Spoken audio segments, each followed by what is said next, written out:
Hello, what's up mga ka-Frankie? Good morning, magandang araw sa inyo mga idol. Nabitin ako sa paglalaro ng apoy nung ako'y bata pa, kaya ito ngayon magsasawa ako kakalaro ng apoy. Araw-araw naglalaro ako ng apoy. So by the way, ako nga pala isang EPS worker dito sa South Korea, Ako po ay pinalad sa awa ng Diyos na makarating dito sa South Korea. So, paano pala makarating ng South Korea?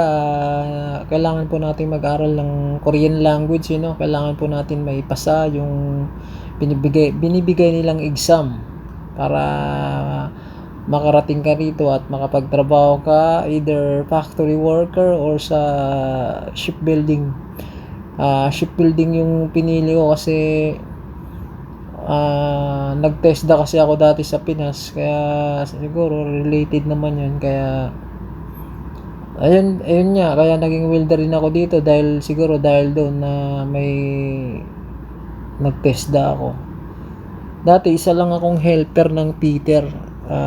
Yung fitter yun yung nagkakabit ng mga support saka pipe ng yung mga ganyang hinihinang ko sa isang block. Yung block yun yung parts ng barko na binubuo para magiging malaking barko. Pero dyan sa amin ay lang yan, parts lang yan, mga kasing laki lang ng bahay or So ayun, naging welder ako dito gawa ng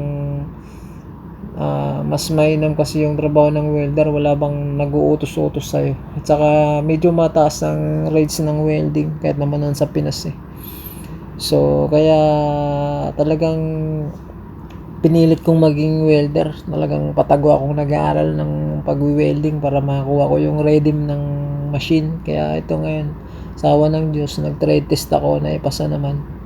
At nagpapasalamat din ako sa mga tropa ko dito, yung mga kasama kong Pinoy, na sila rin kasi yung umalalay sa amin nung kami po ay bago lang dito. So shout out pala sa inyo mga quiz.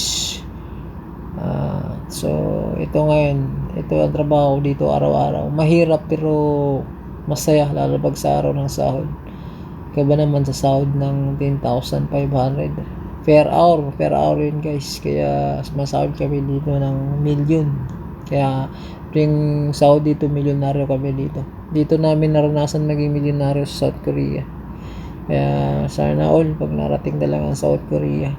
So take note guys, pag nakaabot kayo ng 4 years and 10 months guys, makakuha kayo ng back pay or separation pay na almost 1 million or 1.2, mga ganun guys.